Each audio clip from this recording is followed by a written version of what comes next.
पाकिस्तान पे बात आ जाए तो फिर हम में से कोई भी नहीं हटेगा। और मैं ये आज कहता हूं, पाकिस्तान हमारी रेड लाइन है।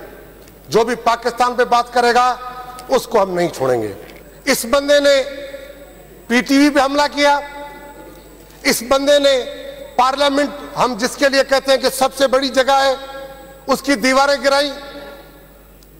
तो इसको कोई ना कोई सपोर्ट कर रहा था। ऐसे नहीं कि ये बगैर सपोर्ट के इस तरह ये मुर्समानू था या इस तरह वो था कि ये कुछ कर सकता। ये आसिफ अली जरदारी साहब ने असेंबली में खड़े होकर कहा था, मसला ये नहीं कि हम जेल में जा रहे हैं, मसला तो तब होगा जब आप जेल में जाएंगे। और फिर हमने देखा कि किस तरह जेल में गया और किस तरह कोर्टों में पेश होता रहा।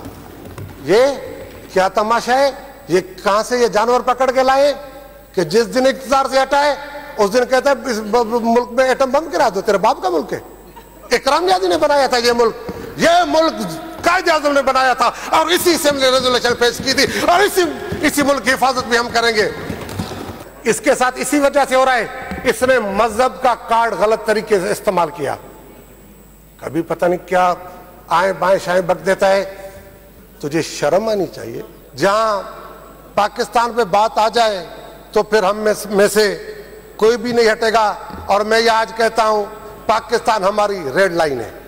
जो भी पाकिस्तान पे बात करेगा उसको हम नहीं छोड़ेंगे। ये बात सिर्फ 9 मई की नहीं, सिर्फ इस दिन पे ये मसला नहीं हुआ। इसी इमरान के लिए, इसी नियाजी के लिए बड़े प्रोफेसर थे, डॉक्टर इसरार अहमद साहब, बड़े बुजुर्ग किस्म के आदमी थे, बड़े आलम थे। उसने और हकीम सईद ने यह कहा था कि ये पपट है यहूदियों का और ये उनके एजेंट पे काम करा है। ये नहीं है कि ये उसी दिन हुआ।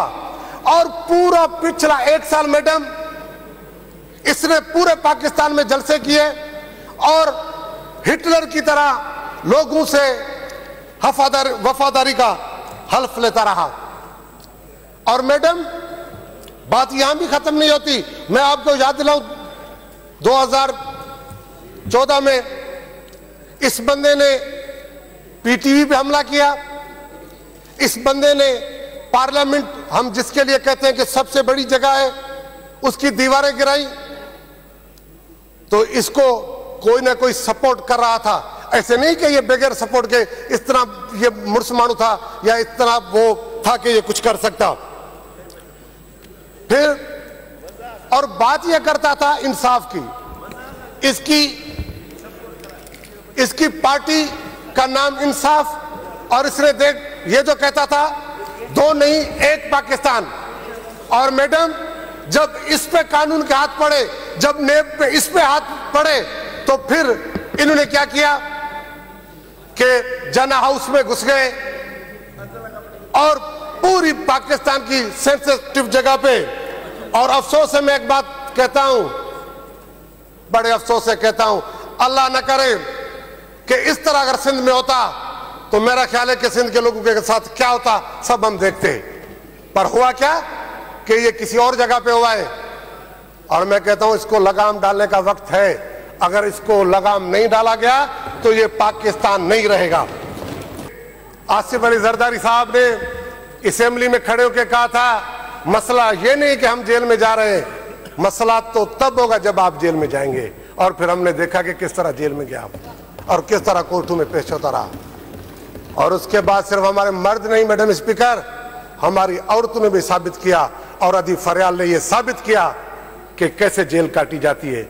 आज उनसे बात हो रही थी, या जब भी बात होती तो अपनी जेल के किस्से बताती है कि किस तरह उसे टार्चर किया गया और किस किस सोबतों से उसे गुजारा गया।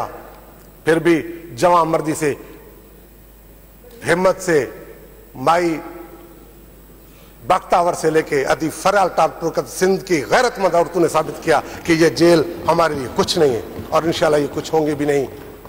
तो मैडम हम ये आजकल सोशल मीडिया का जमाना है और सब देखते हैं।